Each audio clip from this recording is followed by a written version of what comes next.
Hello, my name is Dr. Brenda Smith.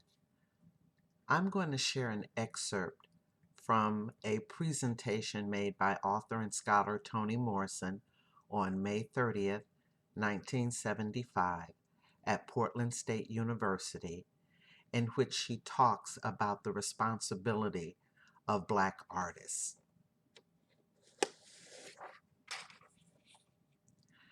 Accurate scholarship and free dedicated artists reveal a singularly important thing: that racism was and is not only a public mark of ignorance, it was and is a monumental fraud. Racism was never the issue. Profit and money always was. The threat was always jobs, land, or money. Racism was always a con game that sucked all the strength of the victim. Its purpose is only to distract. Nobody really thought that Black people were inferior. They only hoped that they would behave that way. They only hoped that Black people would hear it all and weep or kill or resign. They never thought Black people were lazy, ever. Not only because they did all the work, but they certainly hoped they would never try to fulfill their ambitions. And they never thought we were inhuman. You don't give your children over to the care of people you believe to be inhuman, for your children are all the immortality you can express. Racists were only interested in the acquisition of wealth and the status quo of the poor. Everybody knows that if the price is high enough, the racist will give you whatever you want. It's important to know who the real enemy is and to know the very serious function of racism, which is distraction. It keeps you from doing your work. It keeps you explaining over and over your reason for being. It may very well be left to artists to grapple with this fact, the distraction. And to the artist, one can only say, do not be confused. Don't waste your energy fighting the fever. You must only fight the disease. And the disease is not racism. It is greed and the struggle for power. And I urge you to be careful, for there is a deadly prison, a prison that is erected when one spends one's life fighting phantoms, concentrating on myths, and explaining over and over to the conqueror your language, your lifestyle, your history, your habits. And you don't have to do it anymore. You can go ahead and talk straight to me. One has a tendency to have tremendous awe for it, as if it were some magic, the television or the book review. It really is of no consequence when it comes to doing important work. The media originates nothing. It simply digests what exists. It can enlighten and it can distort, but it does not initiate and it does not create. The best analogy can be found in music. Black people's music is in a class by itself and always has been. There's nothing like it. The reason for that is because it was not on the media. It is one of the art forms in which Black people decided what is good in it. Nobody told them.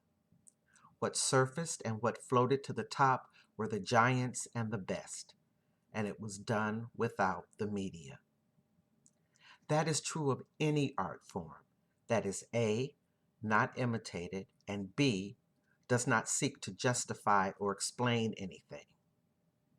The Black artist must do what all the other artists do: talk to each other. When Black writers write, they should write for me. Richard Wright isn't talking to me. He's talking to some white people. Same with Leroy Jones and the Dutchman. He's explaining something to them. It may have been very necessary, and it is well done, but it wasn't about me, and it wasn't talking to me. And I know when they're talking just past my ear, when they are explaining something justifying something, defining something.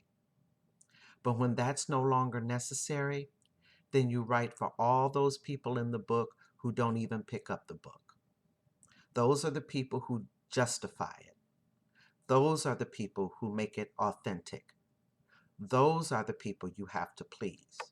All those non-readers. All those people in Sula who A, don't exist, and B, if they did, wouldn't buy it anyway. They are the ones to whom one speaks. Not to the New York Times, not to the editors, not to media, not to anything. It is a very private thing. They are the ones who say, yeah, that's right. And when that happens, what also happens is that you speak to everybody. And even though it begins as very inward and private, the end result is its communication with the world at large.